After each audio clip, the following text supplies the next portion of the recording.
Hey everybody, I'm Den Haring and welcome back to my channel, Fish Den 365. Hey, before we get started on today's video, I just have a few things that I wanted to cover. First of all, I just wanted to say thank you for watching my videos, for subscribing, for liking. It's greatly appreciated. The community that we've started here, the comments and the sharing of information, it's all been fantastic, and I really am appreciative and thankful for it. The other thing I wanted to cover is some of you are aware that my dad passed away recently. He was 97 years old. He's the reason why I fish today. He was the one who introduced me and my brother to fishing.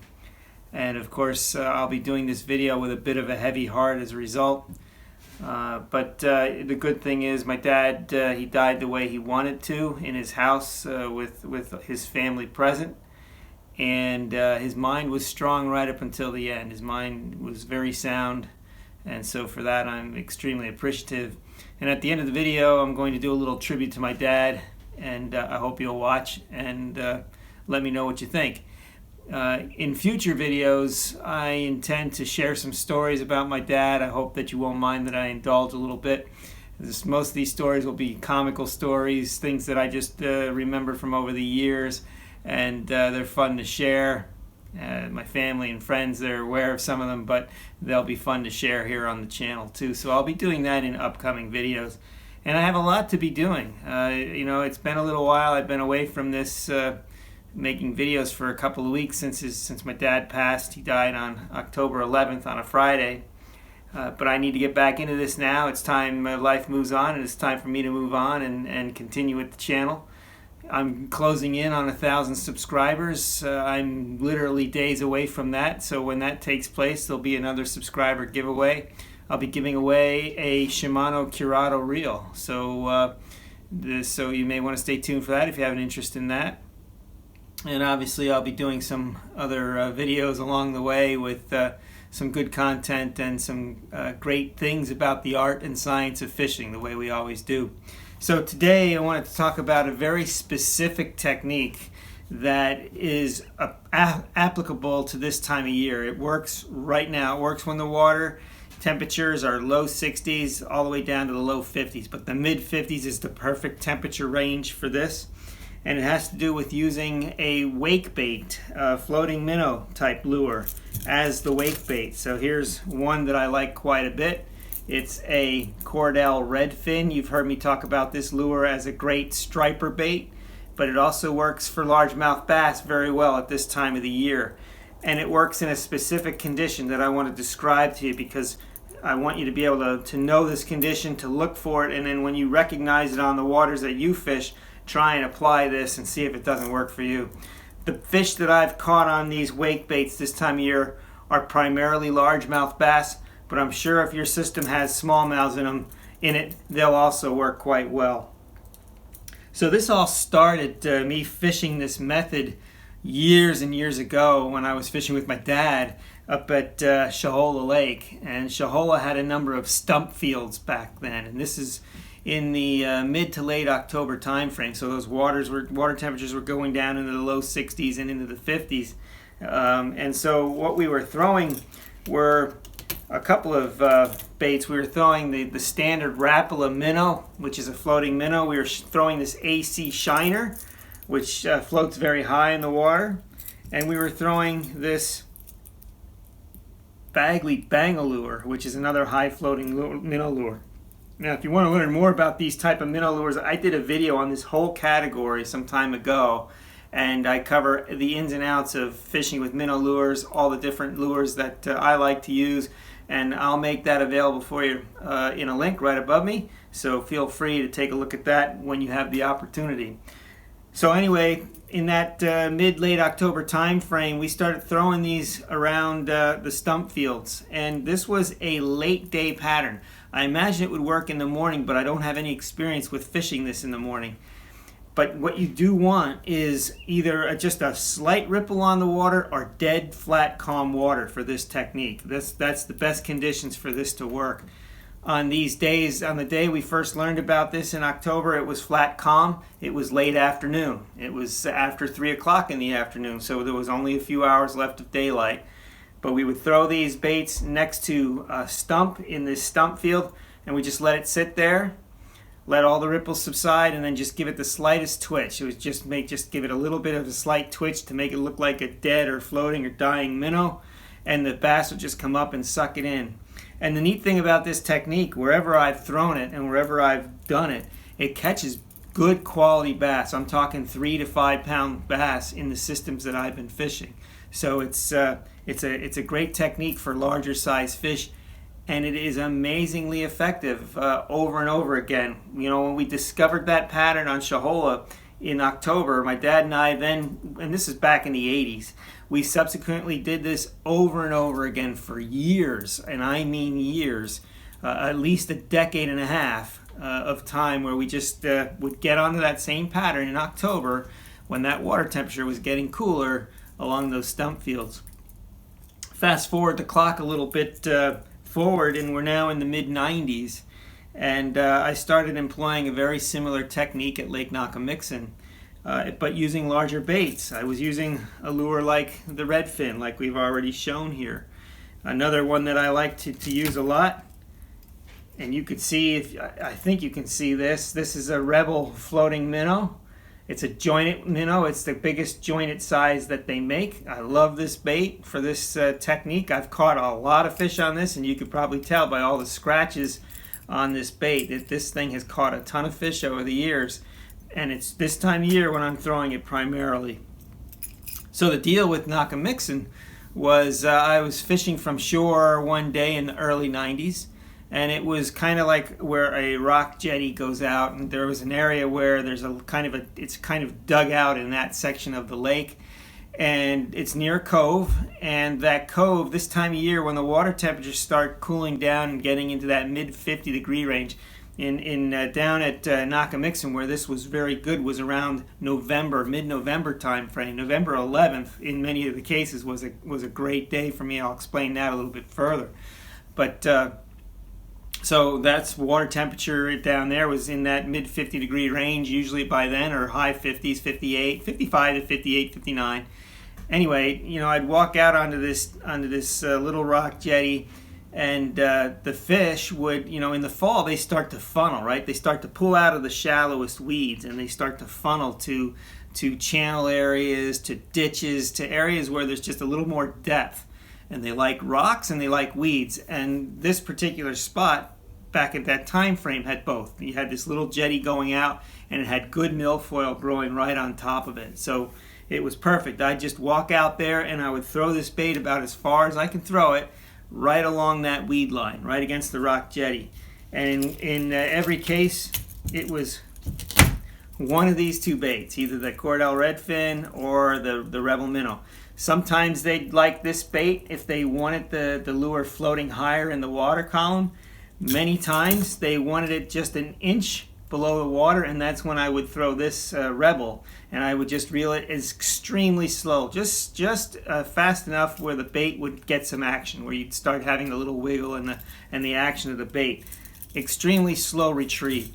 Sometimes they would hit it while it was floating. I'd let it sit out there for a while, let the ripples subside, and then I would begin that slow retrieve. Other times they would eat it when it was in the middle of the retrieve. They would just come up and suck it in.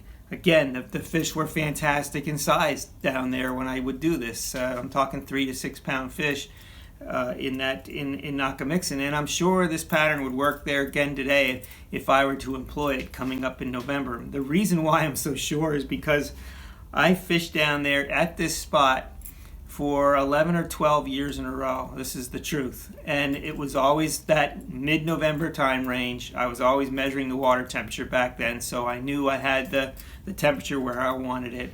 And those fish would come there religiously every year.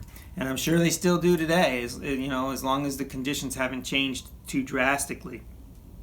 And so, November 11th comes to mind because I would take off from work on that day. I would, if that day was a Friday, I'd get out early and go down, or it would be a weekend and I'd fish the weekend. Again, it was a late afternoon, early evening bite, and I think, again, it would work in early morning also.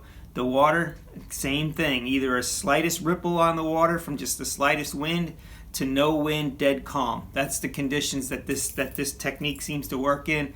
I don't know why, but when I had those conditions and I used these baits, I would catch fish, and they would be good fish. And this was, at Nakamixon, it was from the shore, and I would catch, in an hour's time frame, last hour of the day, last hour and a half of the day, I'd get 3 or 5 fish, 3, 4, 5 fish in that time frame, just throwing this bait out and using that technique. So something for you to consider and give a try if you're out here still fishing in the fall, and I hope you are, because this is a great time of the year to go now. You don't have as many boats out there. Some of the people are now hunting. The pleasure boaters are putting their boats away and winterizing them. And so the fishermen, the true at heart fishermen, have an opportunity to get out on their waters and have a little bit more of it to themselves. And the fish don't have as much pressure at this time either. And they are biting. You just have to figure out how to catch them. Sometimes it's not easy in the fall. Other times you can have a bonanza in the fall. It just depends on whether or not you found the key to unlock the situation that catches you the fish. So I've already mentioned a couple of these wake baits that I like, and there's other wake baits. I like the ones that look like a real meal, like a minnow. I know there's a lot of others out there. Depths makes one where they have the lip that comes way down, and I'm sure it's a great wake bait. It's got the spinner on the back. But you don't need it. I mean, if you have that and you spent the money, go ahead and try it.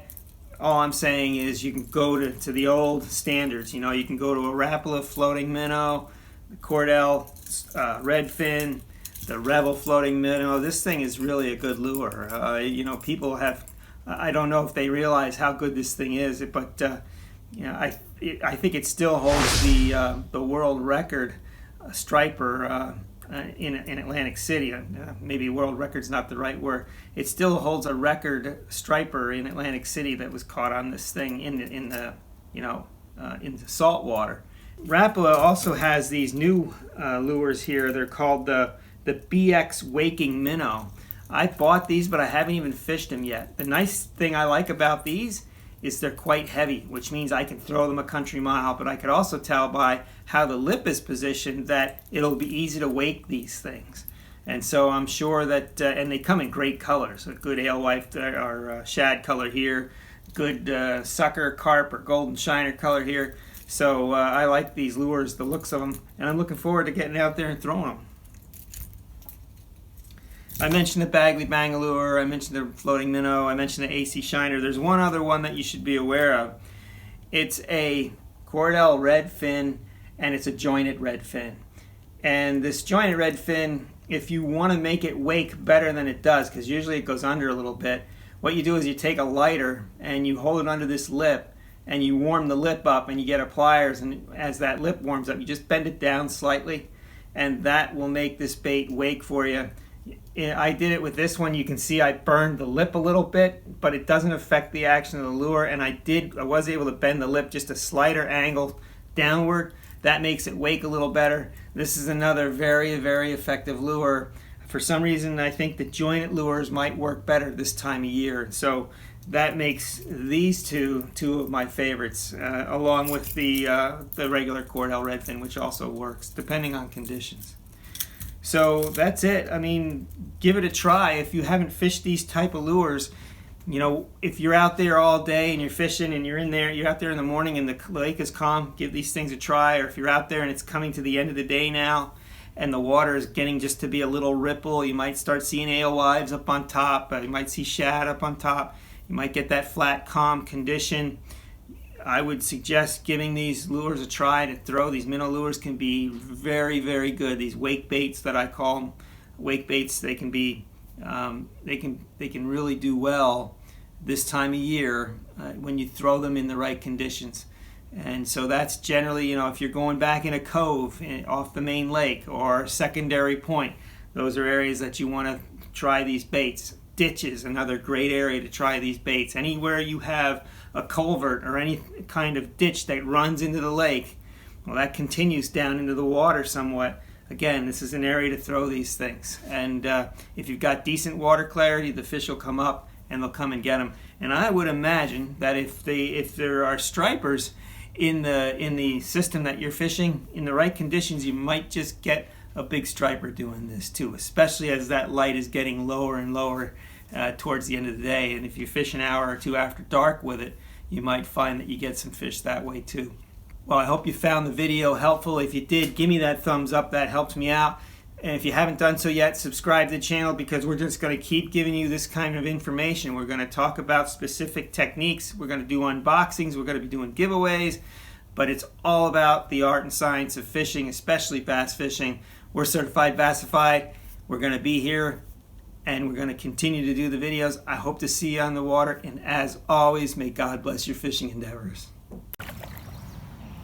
Dad's got a big rainbow on here, folks. It's a big one. Look at that. He took one of Dad's bigger lures. He's hard. Giant rainbow trout. Man, he's fighting. Big brown lake. He was fighting.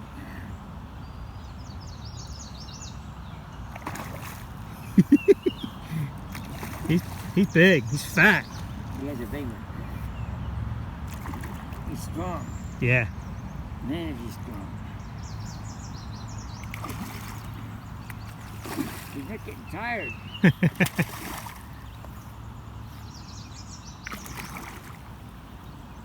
We're gonna have to land this guy in a minute, but he's not giving up. Wow. He's not able to get off on me yet, too. He's not. He's hooked good. He ain't coming off.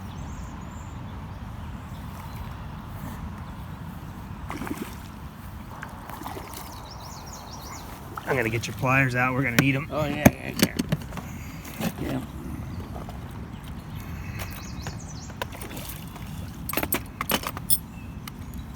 All right. Let's get this guy landed here. Man, this is fun. Man. He's so hard to get. He doesn't want to come in. There he goes. He's really, really fat. He's fat. I think he's about ready. Yeah, he's a rainbow. Yeah, big rainbow.